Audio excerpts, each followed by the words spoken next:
On est avec Michael Gross. On va avec le Chug Beno Gross à Hebron. Et il y a cours de chaque semaine. Combien de personnes il y a dans l'autobus? Non, ça a été coupé, on n'entend pas. Oh là là.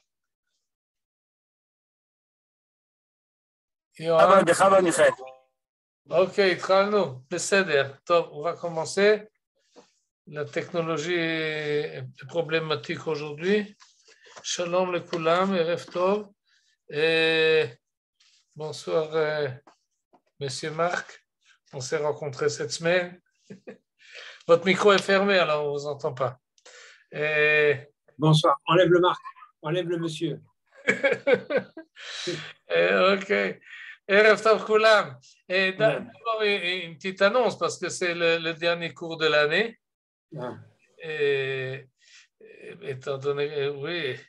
Alors, un grand merci à ceux qui étaient assidus et ceux qui nous ont accompagnés dans cette étude de la Haftara depuis Bereshit Bara jusqu'à aujourd'hui.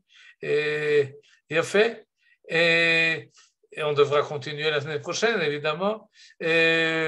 Maintenant, pas la semaine prochaine, ni la semaine d'après. On se retrouvera donc après les Chagim pour la parashat Bereshit. Et on devra demander Kapara, Mechila, des parashiot, Vayelech, Azinu, Evezot, Abracha. Mais en tous les cas, nous arrivons aujourd'hui à la 7e et dernière Haftara de Nechama. Et ensuite, nous aurons 2 Haftarot de Teshuvah. Et ensuite, on arrive à Vezot Abracha, où on ferme le cycle. Et la Haftara de Vezot Abracha commence tout de suite avec Yoshua ben Nun, qui est le successeur de Moshe Rabbeinu. Et donc, on n'aura pas d'études, on n'étudiera pas ni la semaine prochaine, ni l'après-d'après. Ensuite, c'est Chag Sukkot. Et on se reverra donc pour une nouvelle série, Bezrat Hashem, l'année prochaine, Tavshin P. Gimel. Le sujet sera pas encore une fois la Haftara, mais on essaiera d'étudier la paracha, chaque livre avec un autre commentateur.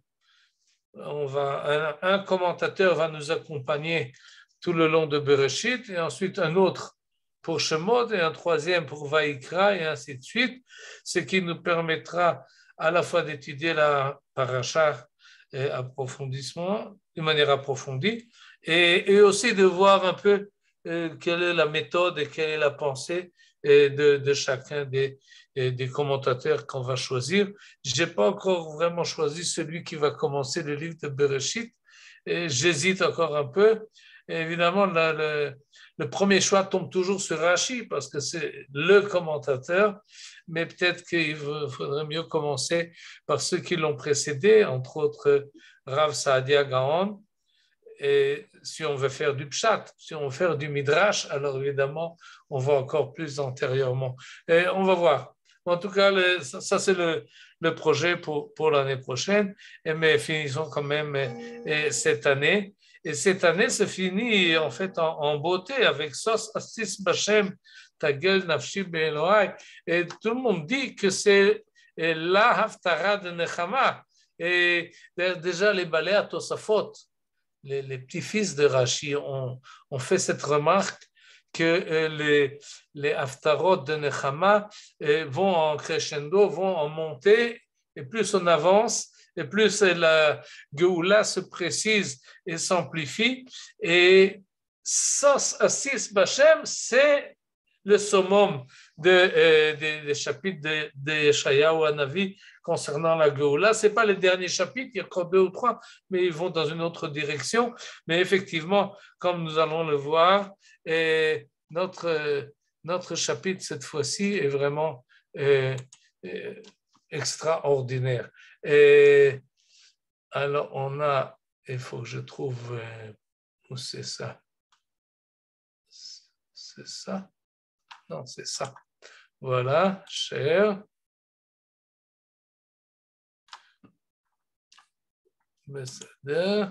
chapitre 62. En fait, il faut commencer au chapitre 61.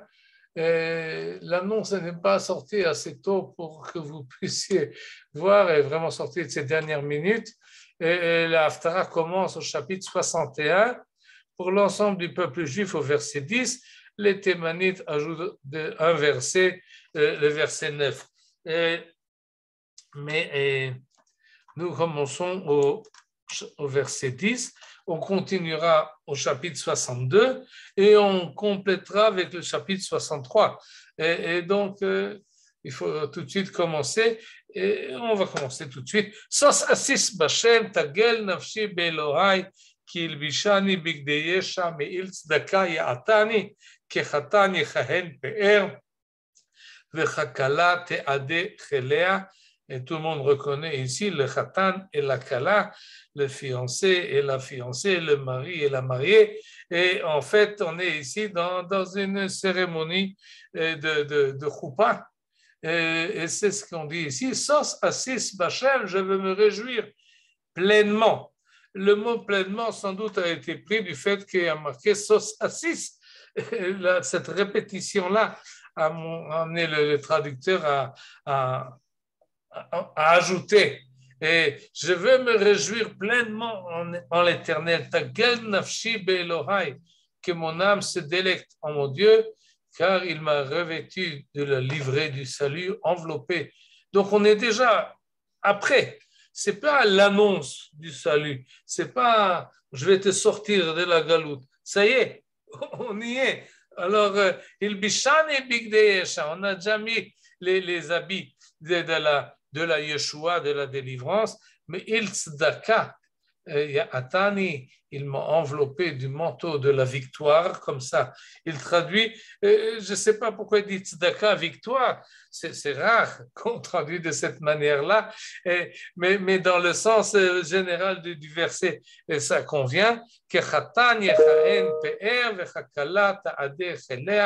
comme un fiancé qui honte sa tête et comme une fiancée qui part ses joyaux et ils vont vers la choupa. Et donc on les applaudit, et le khatan et la kala, évidemment, d'après l'allégorie classique, khatan c'est Akadosh Baruch Hu, kala c'est Knesset Israël, et au verset 11, c'est les brachot qu'ajoute le prophète lui-même, et il dit de même que le sol développe ses plantes, de même qu'un jardin fait germer les graines, ainsi Akadosh Baruch Hu fera éclore le salut et la gloire à la vue de toutes les nations.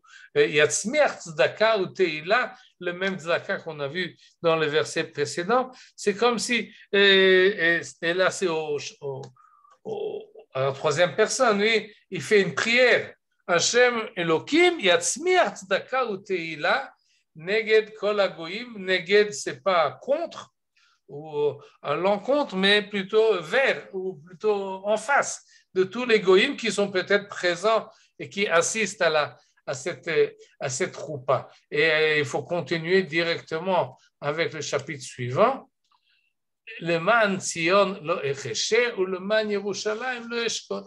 Pour l'amour de Sion, et là il traduit très bien le man, pour l'amour de Sion, pour Sion, mais pour l'amour de Sion, lo echeshe, je ne garderai pas le silence, et pour Yerushalayim, je n'aurai point de repos, et jusqu'à que, effectivement, Kanoga Tzidka, et encore une fois, le mot Tzedaka ici est employé, et Veyeshuata, que la pit ivra, qui c'est qui dit cette phrase-là?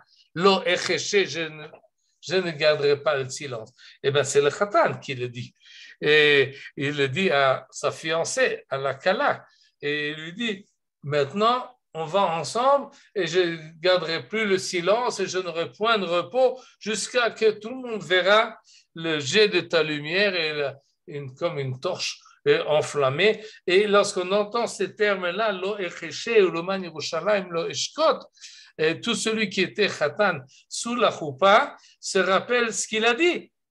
Im eshkachech Yerushalayim, Tishkach Yemini. Si j'oublie Jérusalem, que ma main droite s'oublie, et bien c'est exactement ce que dit ici Kivyachol Akadosh Baruch Hu, le man Yerushalayim lo eshkot, je continuerai à agir pour Yerushalayim, et tidbak le shoni le chiki, que ma langue se colle à mon palais, si je me rappelle pas de toi, et c'est exactement ce qu'il dit ici, le man Sion lo echeshe, c'est d'autres termes. Le passouk que l'on dit, nous êtres humains sous la choupa, est tiré du livre de Teilim, mais l'idée est la même, c'est-à-dire à partir du moment où on se trouve dans le mariage, on prend sur soi cette initiative ou cette vision d'œuvrer pour Tzion. Alors, tous les khatanim disent la chose et font monter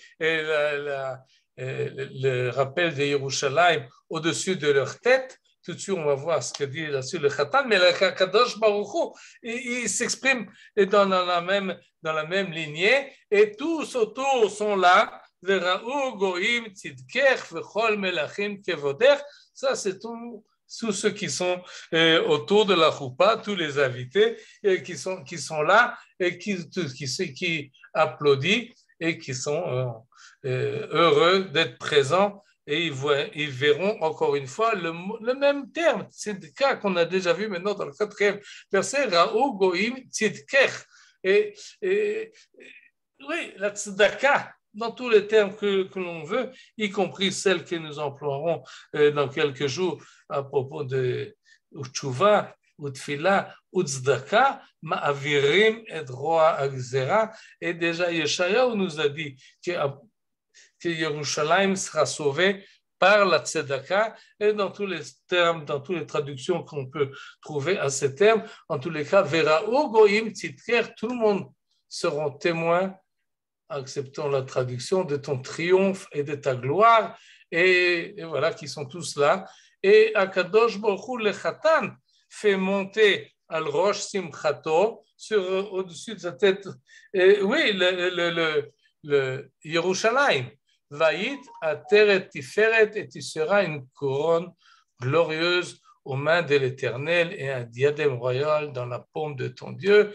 Et encore une fois, Yemini et Al-Rosh Simchati, c'est pas exactement les mêmes termes, mais c'est la même idée qui est mentionnée ici. Autrement dit, Yeshayahu Hanavi, dans ce chapitre-là, nous décrit pas la sortie de la galoute, ni même une certaine compassion qu'on peut avoir pour la pauvre Jérusalem qui a quitté. Non, on n'est plus là. On est ailleurs. On est déjà dans l'allégresse de la délivrance, et on a peut-être déjà oublié tout ce qu'il y avait avant. On parle uniquement de la joie et du bonheur qu'il y a sous la choupa. Et cette idée-là, il faut un peu l'approfondir et un peu la renforcer. C'est ce que nous allons faire tout de suite, parce que on sait que les rapports entre Bnei Israël au niveau individuel ou au niveau collectif avec Akadosh Baruch Hu, on emploie plusieurs images. Et encore une fois, dans les Yamim Noraïm, on emploie essentiellement Avinu Malkenu, des rapports entre père et fils, ou rapports entre roi et sujet, beaucoup moins les rapports comme nous avons ici entre Khatan et Kala. Et c'est différent. C'est pas moins juste ou plus juste, mais c'est autre chose. Lorsqu'on parle de rapports de père en fils ou de maître et de serviteur, oui, Adon ve'eved, Avinu Malkeinu, ou bien comme nous disons dans une autre prière, Im kebanim, im ka'avadim.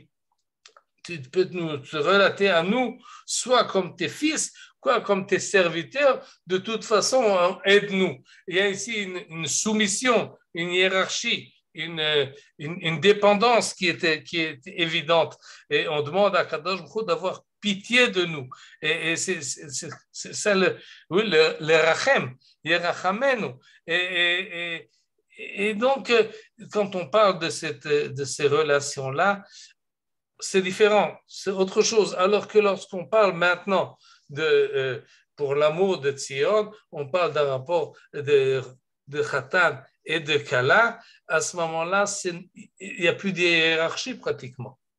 Il n'y a plus de soumission, il n'y a plus de dépendance, il y a une égalité, une complémentarité, une association, et on œuvre ensemble et il y a une harmonie qui se crée et c'est une ambiance différente et c'est de cela qu'il s'agit ici. Umsos Khatan al-Kala, oui, l'histoire là continue. Là, on va sauter sur le verset 4, mais on va tout de suite le revoir. Mais en fait, cette union qui arrive après la roupa entre le Bachour et Batula, qui va al Bachour Batula, ou Mesos Khatan al Kala, Yassis Alaïch Elohaïch, dans le chant connu et dans le Chadodi, on renverse la phrase, sans doute pour la rime, oui, Yassis Alaïch Elohaïch, qui Mesos Khatan al Kala, c'est ça l'aspiration, et on arrive finalement à l'union entre Knesset Israël et Akadosh Baruch Hu, une identification, un rapprochement, et c'est différent, et c'est différent à plusieurs niveaux. Et il y en a qui tirent la chose dans les rapports et qu'on a l'habitude d'appeler Ahava ve'yira. Oui, on a deux mitzvot. Au niveau individuel, dans ce qu'on appelle un sentiment religieux ou aspiration religieuse ou de rapport entre l'individu et son créateur, il y a d'abord Yirat Hashem, Yirat Shamayim. On parle de crainte. Ma Hashem doresh mimcha ki im le yira. Comme ça, c'est une mitzvah de la Torah de développer la crainte d'Akadosh Baruch Hu. Une crainte, ça crée un écart. Ça vient dire, effectivement, il n'y a pas de comparaison entre l'éternité et le Ensof Baruch Hu et nous autres qui sont ici sur terre et qui sont dépendants ou limités dans le temps et dans l'espace. Et donc, on a Yira. On a un certain respect, kavod, par rapport à Kadosh Baruch Hu, qui nous rend beaucoup plus petits et qui nous demande une certaine réfraction sur nous-mêmes et on s'écarte, on laisse passer, on admire et on lève les yeux loin au ciel. Ça, c'est la Yirat Hashem. Et c'est une notion, mais c'est marqué Ve'ahavta et Hashem Elokecha. Et oui, nous le disons tous les jours dans le chemin. Ve'ahavta et Hashem Elokecha. C'est pas seulement une crainte, il y a aussi un amour, une affection, une attirance. Et alors on va vers. Le mouvement est différent. Et en fait, ce sont deux mouvements qui peuvent être contradictoires, mais qui peuvent être également complémentaires. Ahavat Hashem et Yirat Hashem, l'une n'annule pas l'autre, mais fait progresser la chose. Et d'une manière générale, on considère, ça veut dire on considère, les penseurs juifs comme le Rambam et d'autres pensent que Ahavat Hashem est plus élevé que Yirat Hashem. Et elle est un sentiment qui élève la personne et faire la mitzvah, les mitzvot, par amour de Dieu. C'est un niveau, disons, de religiosité plus élevé que faire la mitzvah par crainte. Par crainte, ça veut dire tu t'identifies pas vraiment à ce que tu fais. Naaseh, oui, on fait. Mais le nishma, qu'on veut comprendre, qu'on veut s'identifier, qu'on veut comment dire, apprécier et intérioriser la raison d'être de la mitzvah, ça c'est surtout du côté de Ahavat Hashem. Et tout ça c'est vrai au niveau individuel et ça dépasse évidemment chapitre-là de Yeshayahu. Ça recouvre l'ensemble de la Torah et en fait l'ensemble de la vie et des rapports de la personne qui développe une religiosité envers Akadosh Baruch Hu. Ça l'accompagne tout le temps. Ahava ve'yira, il se complète, qui est un peu en bis-bis, yira qui demande un recul et ahava qui va vers l'avant. Et d'ailleurs, dans les yamim noraim, on est plutôt du côté de yira, de la crainte de Dieu, du yom hadin et du jugement. On regarde Akadosh Baruch Hu comme un roi et on espère comme un père et en tout cas comme un juge qui est évidemment placé bien au-dessus de nous autres créatures. Et on aura l'occasion à Pessah de parler plus de la Ahavat Hashem. Alors on chante Shir HaShirim, alors on se sent beaucoup plus proche et les choses là se complètent. Mais dans le contexte ici dont on parle maintenant du chapitre 62 de Yeshayahu, il faut aussi comprendre que la Geoula n'est pas la même si on parle de Geoula à propos de Yira ou de Eved, de Kakadosh Baruch Hu va sauver son serviteur ou bien il va sauver sa fiancée. C'est pas le même sauvetage, c'est pas la même chose, c'est pas la même. Là, il le fait par pitié, il a pitié de celui qui est en dessous de lui. Il est rempli de compassion et pour cela, on va un peu feuilleter sur les chapitres. Regardez, chapitre 44, verset 21, je me le suis noté. Zechor ele Yaakov ve'Israël ki avdi ata yetzarticha eved li ata. Israël, songe à ceci, Jacob et toi Israël, car tu es mon serviteur, je t'ai formé expressément toi pour être mon serviteur. Alors machiti cha'av peshaecha vechanan chatotecha shuva elai ki ge'alticha. Il y a une geoula, mais c'est une geoula qui demande de dissiper tes méfaits et d'empêcher un verset que nous lisons également dans la liturgie des Yamim d'Oraïm, des jours qui vont venir. Et on parle de péché, on parle de faute, et on parle dans un contexte de Geoula qui Akadosh Baruch Hu sauve sauve ses serviteurs. On va voir un autre chapitre, le chapitre 54, que nous connaissons déjà d'ailleurs, parce que c'est Roni Akara Loyalada, c'est l'Haftara de Parashat Kitetse. Et là, on nous a parlé regardez, on parle aussi d'une femme. Oui, mais d'une femme stérile, on en a parlé à l'époque. Et on parle de Bnei Shomema, on parle, oui, fais éclater, on lui dit, fais éclater, Tsahali Varoni, on a besoin de lui demander. Dans notre chapitre, ça va tout seul. Sos Assis Pachem, c'est moi tout de suite qui va. Oui, alors là, il faut lui demander pourquoi, parce qu'on parle encore de Bnei Shomema, oui, les enfants de la femme délaissée. Et donc, il y a une autre ambiance qui est Isha Azuva, regardez verset 6. Isha Azuva vatsuva truach keharat Hashem. Car comme une femme abandonnée et au cœur affligé, l'Éternel t'a rappelé.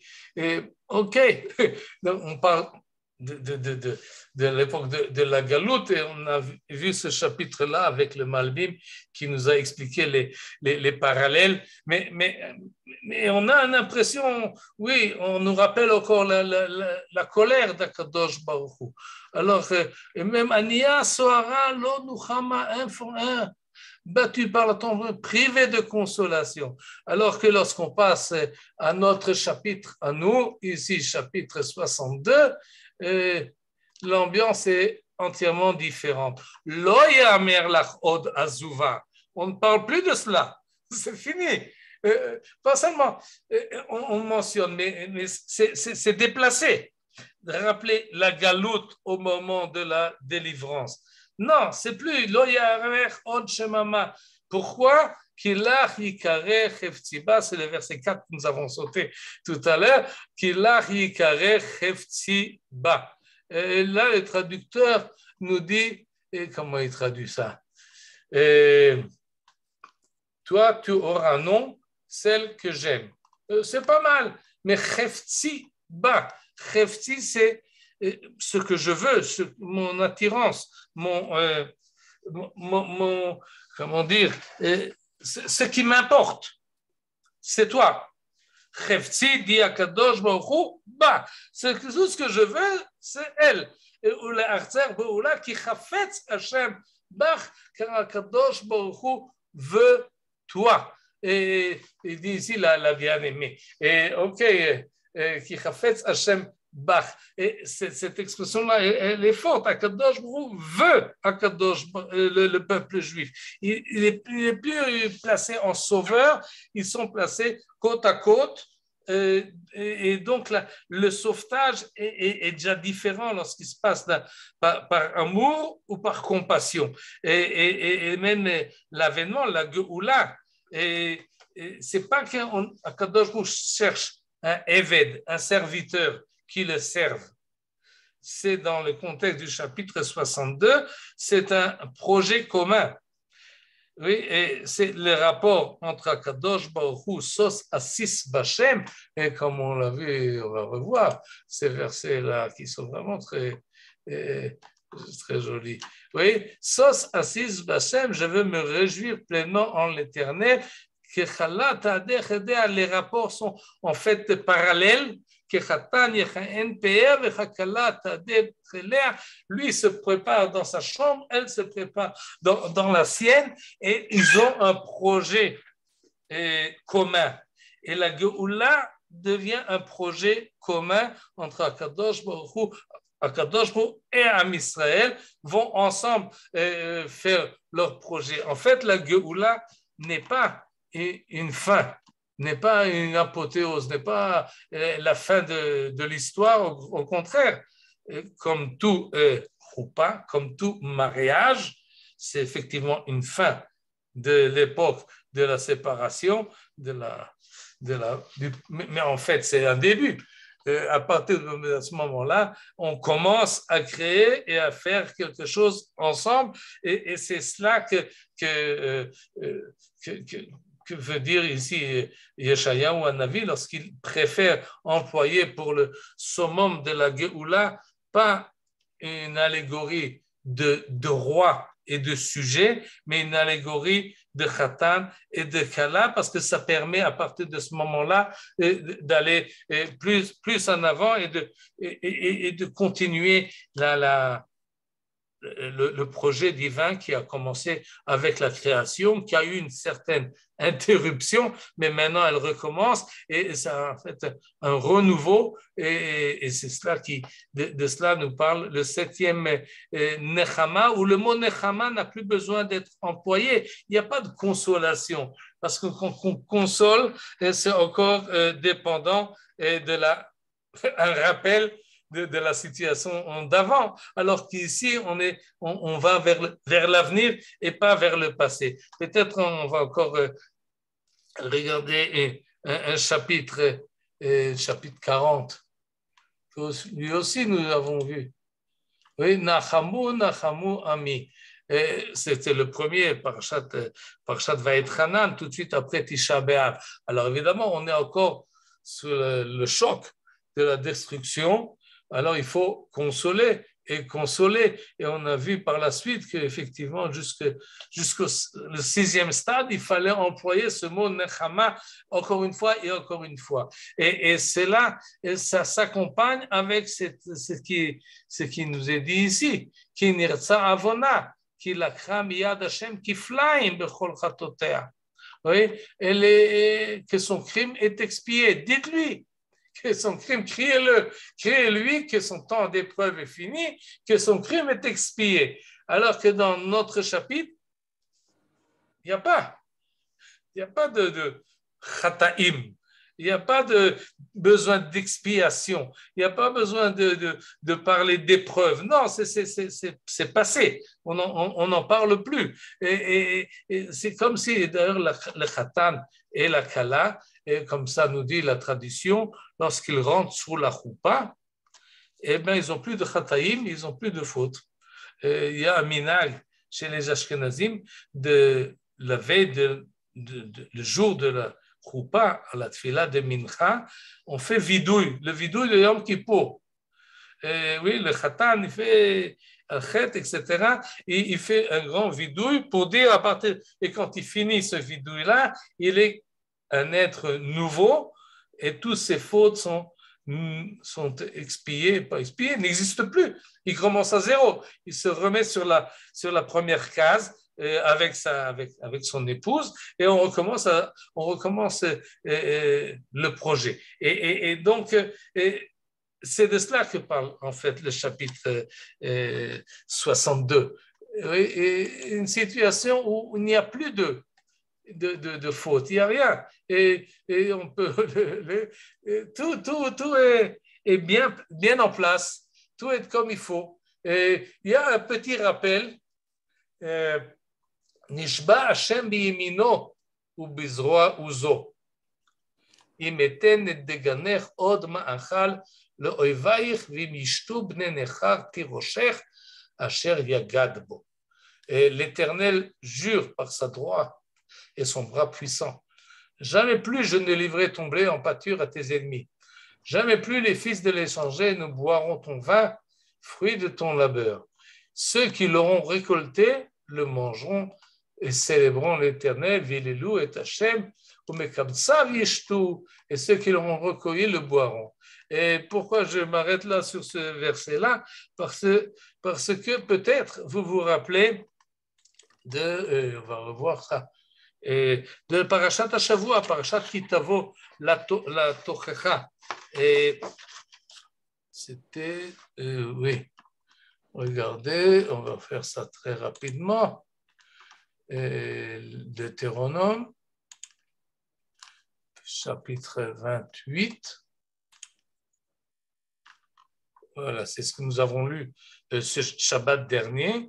Et je cherche le verset, voilà, 30, 31, 32, etc. Et de quoi il s'agit ici? Et regardez. Isha te'ares v'ishacher ishkavena. Tu fianceras une femme et un autre la possédera. Tu bâtiras une maison et tu t'installeras pas. Tu planteras une vigne, tu n'auras pas point la primeur. Et c'est ce sentiment-là qui s'aggrave encore dans le verset suivant. Et que quelqu'un œuvre, il construit une maison. Et ça lui coûte, ça fait des années qu'il travaille. Et Yaakov Avinu a travaillé 7 ans pour se marier avec sa femme. Il a dû ajouter encore 7 ans. Et imaginez qu'au bout de la 7e année, quelqu'un d'autre lui prend sa femme. Et après avoir travaillé durement le champ et labourer et investir, ou bien pour le bœuf. Oui, je ne sais pas si vous avez déjà élevé un bœuf, mais un bœuf à élever, ça coûte. C'est un investissement. On attend, on le grandit, on le fait grossir et finalement, on le voit égorger et on ne peut même pas en manger.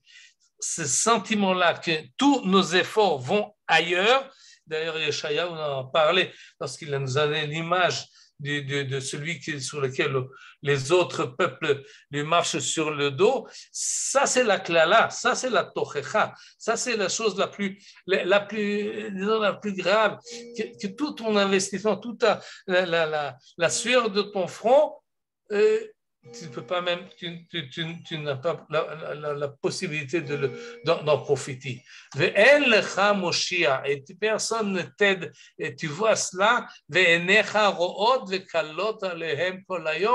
tes yeux le verront et se consumeront tout le temps. Et oui, prie Admatra et ça continue. Ça, c'est, et finalement, Vaïta Meshuga. Voir une chose comme ça rend la personne Meshuga, ça rend fou.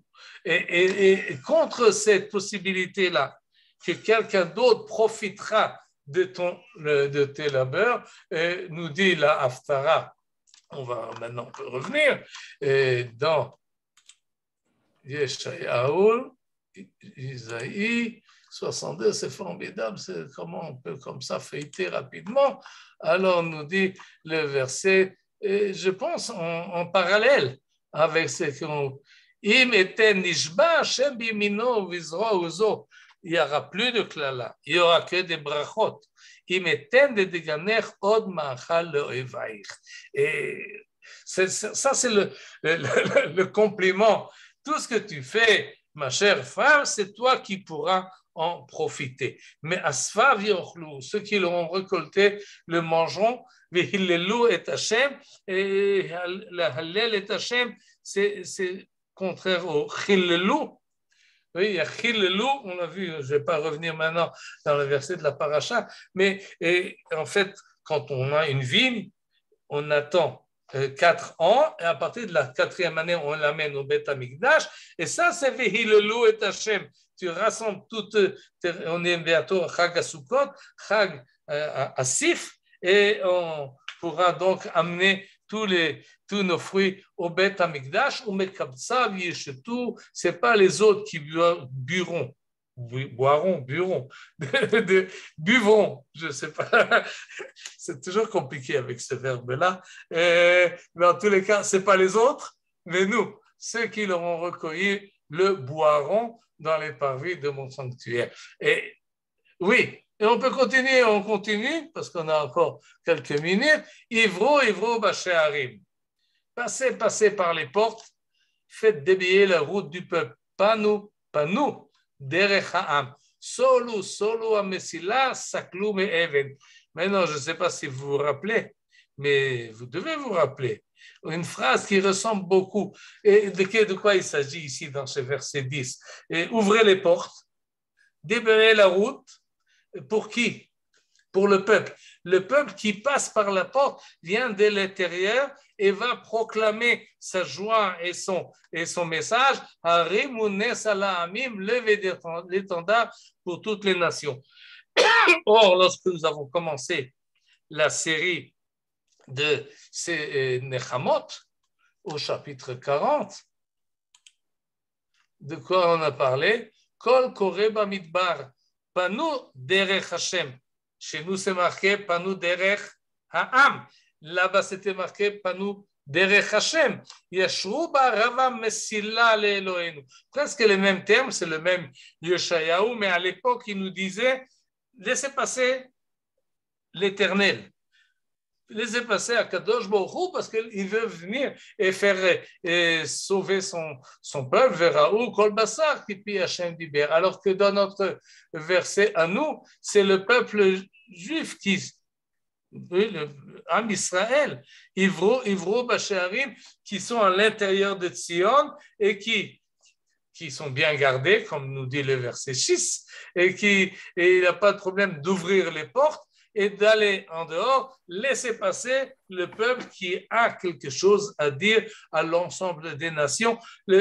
En fait, c'est l'image, pas négative, mais le miroir du début de la Géoula, où il faut faire sortir le peuple juif des nations et l'amener à Yerushalayim et l'amener en Eretz Israël. Et ensuite, il y a le mouvement inverse où le peuple juif va dire au monde entier ce qu'il a à dire. Vekaru lahem am hakodesh geulei Hashem velach yikare de Rusha irlo ne'ezava, la ville non délaissée. Comme ça, on appellera le peuple saint, les affranchis de l'Éternel.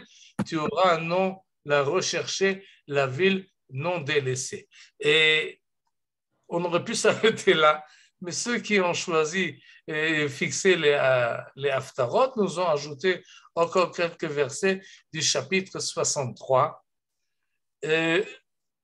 Je comprends quand on va arriver à ces versets-là, mais il y a d'abord ces versets 1, 2, 3, etc., qui parlent d'une chose qui un peu change l'image, mais qui ajoute quelque chose sans doute d'important. On en a parlé la semaine dernière également.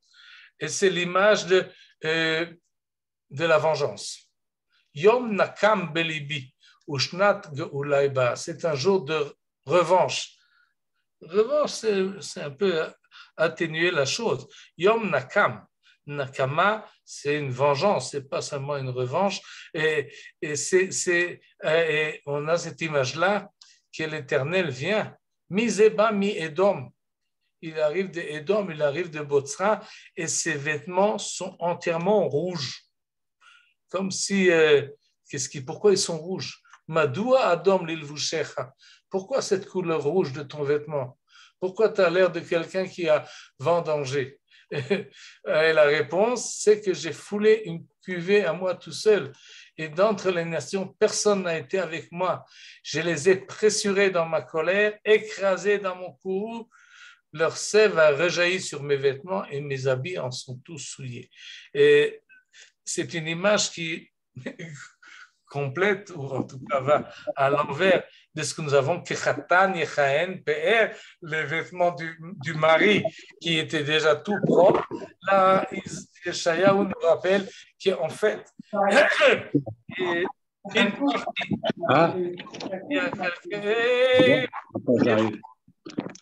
y a du bruit. Qui c'est qui nous fait du bruit? Fermez les micros, Bavakasha, pour encore 2-3 minutes. Et cette idée-là qui nous rappelle qu'effectivement, il y a des peuples qui, au moment de la Géoula, des peuples juifs, se sentiront mal à l'aise, ne participeront pas au mariage, mais resteront chez eux parce que ça les répugne.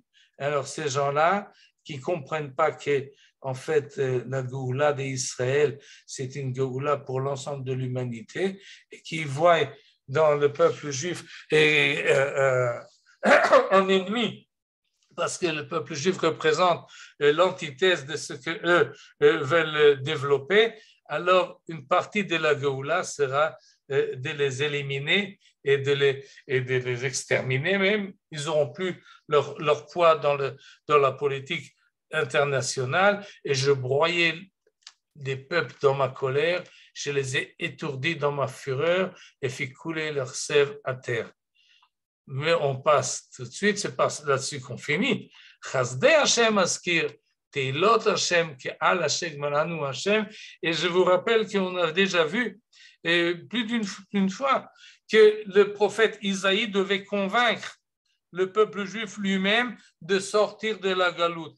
Il se posait des questions. Ce n'était pas évident pour lui de changer de mode de vie et de conception. Et même après, il est encore honteux de ce qui s'est passé. Et il fallait le renforcer et le convaincre et le persuader que oui, il a sa force à soi, alors que nous avons ici, dans la 7e Nechama, il n'y a plus besoin de persuader, il n'y a plus besoin de tout. Le peuple juif lui-même, Chasdei Hashem Askir, il veut lui-même, de la même manière, Sos Assis Hashem, il se réjouit d'avoir retrouvé Akadosh Baruch Hu, il proclame de lui-même les bienfaits de l'Éternel, il loue Akadosh Baruch Hu en raison de toutes les bontés qu'il a eues pour nous, du bien immense qu'il a fait pour la maison d'Israël, qu'il lui a fait selon sa miséricorde et l'abondance de ses grâces, comme on dit, que Rachamav ou que Rov Chassadav. Et cette idée-là est conclue finalement, et c'est le verset 9, que pas seulement que le peuple juif est heureux et rassasié et content de sa situation, mais lorsqu'il regarde en arrière, il se dit, eh bien, ça valait peut-être la peine. Dans toute leur souffrance, le Chol Tsaratam, l'Otsar, c'est pas seulement qu'Akadosh Baruch Hu nous aime maintenant et nous a pas aimé quand on a souffert, non, il a souffert avec eux, Bechol Tsaratam l'Otsar, Imam Anochi Betsara, une idée qui revient dans beaucoup de midrashim et dans beaucoup d'occasions. On nous dit dans la galoute, la Shrina est également dans la galoute. La souffrance du peuple juif, c'est la souffrance d'Akadosh Baruch Hu. Il nous aimait à l'époque comme il nous aime Maintenant, dans son amour et sa clémence, il les a délivrés et il les a portés et soutenus pendant toute la durée des siècles. Kol Yomei Olam. Ça, c'est quand on regarde en arrière, mais aussi quand on regarde en avant pour l'éternité, pour tous les siècles, ce que nous avons passé et ce que nous passerons. Comme on dit dans les livres de Télim, Samchenu Kimot Initanu Shenot Ra'inu Ra'a, réjouis-nous de la même manière que parallèlement ou en contrepartie à toutes les souffrances que nous avons vécues, et par cela finit la Haftara, et par cela finit en fait les 7 chapitres de Nechama, les 7 Haftarot de consolation. On arrive à la fin du mois de Elul et on rentre dans une nouvelle année. Et c'est bien construit les Haftarot, et on recommence en faisant Teshuvah, Shabbat Teshuvah, oui, Trem de Varim, et Shuvu et Lachem. Et oui, on est dans un cercle qui continue, mais on rentre dans une nouvelle année renforcée par ces 7 Shabbatot qui nous ont accompagnés pendant 1 mois et demi, et qui se termine vraiment en apothéose avec ce chapitre 62 du livre de Yeshayahu. כל הכבוד, תודה רבה. שיהיה לכם שנה טובה, בשורות טובה וחתימה טובה, שנה טובה. רק seulement des bonnes choses. Shabbat Shalom aussi, Mickey. Oui, oui. Shana Tova. Shana Tova. Oui, Madame Annette. Il y a quelque chose qui m'amuse beaucoup. Dans le Shir HaShirim, à la fin de Shir HaShirim, elle lui dit « Enfuis-toi, on va t'attraper ». Et là, ça a l'air d'être comme elle le retrouve enfin. C'est extraordinaire, c'est des suites de choses qui sont magnifiques, c'est-à-dire elle était prête à l'abandonner, à le laisser se sauver, la vie, et elle lui dit maintenant reviens, c'est extraordinaire. Et ma deuxième remarque, c'était la Marseillaise, parce que votre chapitre 63 que vous avez cité, c'est vraiment allons enfants de la patrie. C'est très rigolo, non? Marchons, marchons, qu'un sang impur abreuve nos cieux. Oui. Oui, la Havdil. Oui, mais ok. Merci beaucoup. D'ailleurs, ça rappelle la chanson qu'on chante Shabbat chez nous, à Ofa Eshkona comment il s'appelle, Rabbi Yitzhak Kavissera, qui reprend un peu la thématique de Shir HaShirim, mais avec une fin heureuse. Ok, très bien, d'accord.